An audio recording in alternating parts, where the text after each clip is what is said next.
Салом дӯстони азиз, ман Набиҷон Юсупов бо шумо мебошам. Дӯстони азиз, лайк монданро фаромӯш накунед, то ки ба дигарҳорам дастрас расад ва ба канали мо Обуна Шавед. Мехрнигори Рустам, овозхони номии тоҷик, донишгоҳи миллии Тоҷикистонро бо дипломи аъло хатм кард. Худи ҳунармард мегӯяд, акнун ӯ мутахассиси риштаи ҳуқуқ низ аст ва ба устодонаш изҳори миннатдорӣ мекунад. Мехрнигори Рустам яке аз овозхонҳои ҷавон ва номии тоҷик, донишгоҳи миллии Тоҷикистон, факултаи ҳуқуқшиносро бо дипломи аъло тамом намудааст. Дар ин бора худи Мехрнигор дар саҳифаи фейсбукаш хабар дода афзудааст, ки акнун ӯ мутахассиси риштаи ҳуқуқ низ аст.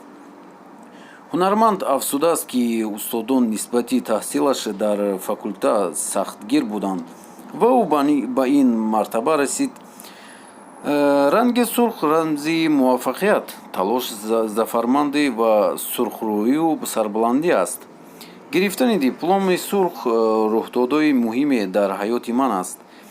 Аз тамоми устодони кафедра миннатдорам, ки ба сахтгириашон маро мутахассиси риштаи ҳуқуқ карданд, менависад ӯ. Ёддост мешавем, ки Мехрнигори Рустам афзун бар ин хандкардаи консерваторияи миллӣ ба номи Талабшоҳ Сатторов аст, аммо феълан ҳунарманд тавзеҳ надодааст, ки дар соҳаи ҳуқуқ фаъолият хоҳад кард ё на. Ин сол донишгоҳи миллии Тоҷикистон 270 нафар бо дипломи сурх хатм карданд. Донишгоҳи миллии Тоҷикистон яке аз аввалин муассисаи олии кишвар аст, ки соли 1947 ҳамчун донишгоҳи давлатии Тоҷикистон ба номи Владимир Илич Ленин ташкил шуда буд. Аз соли 2008 донишгоҳи миллии Тоҷикистон номгузорӣ шудааст.